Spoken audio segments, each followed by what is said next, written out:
अभी हाल ही में supreme court ने 2025 में एक बहुत ही महत्वपूर्ण जजमेंट पास किया है। जजमेंट का नाम है किम बांसु versus state of Uttar Pradesh 2025। ये मामला बेसिकली किसी भी मैटर को क्वेश कराने के संबंध में। देखिए, आमतौर पे क्या होता है,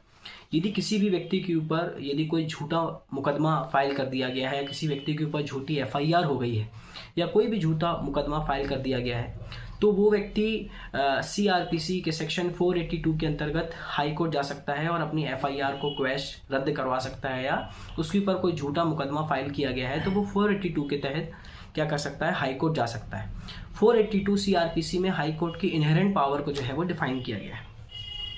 किम बांसु वर्सेस स्टेट ऑफ उत्तर प्रदेश के मामले में डिसाइड किया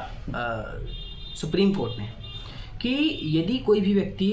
अपने ऊपर लगे हुए किसी भी मामले को क्वैश कराने के लिए 482 के अंतर्गत जाता है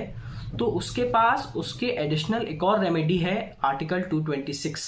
क्योंकि आर्टिकल 226 भी उसी समय जो है वो एप्लीकेबल होती है जब किसी व्यक्ति के साथ बहुत ज़्यादा इंसाफ हो रहा हो या लीगल प्रोसेस का मिसयूज़ हो रहा हो, तो आप 226 में जा सकते हो। तो कहने का मतलब है, किम बांसु के जजमेंट में सुप्रीम कोर्ट ने ये बोला कि यदि आपके ऊपर कोई झूठा मुकदमा फाइल हो जाता है या एफआईआर हो जाती है तो आप केवल आर्टिकल सेक्शन 482 में बस ना जाकर आप आर्टिकल 226 में जाकर भी उस एफआईआर को या झूठे मुकदमे को जो है वो क्वैश करा सकते हैं, रद्द करा सकते हैं। ऐसा ही मामला 1992 में भी एक आया था, state of Haryana versus Bhajanlal. इसमें भी यही बोला गया था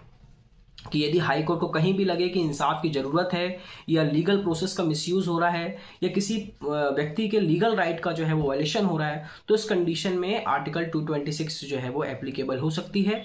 आर्टिकल 482 के अलावा। साथ ही साथ people PEPSU foods limited versus special judicial magistrate 1998 में भी ऐसी ही बात कही गई हाई कोर्ट के विषय में कि जो हाई कोर्ट को इनहेरेंट पावर सेक्शन 482 सीआरपीसी के अंतर्गत है, यदि हाई कोर्ट कहीं पर भी लीगल प्रोसीडिंग का मिसयूज़ होता हुआ देखे या देखे कि किसी भी व्यक्ति के ऊपर झूठा मुकदमा फाइल किया गया है या किसी के साथ अन्याय हो रहा है, तो उस कंडीशन में वो व्यक्ति जो है हाई कोर्ट जो है वो आर्टिकल 226 की पावर को एक्सरसाइज कर सकता है। जजमेंट का नाम है किम बांसु versus state of Uttar Pradesh 2025।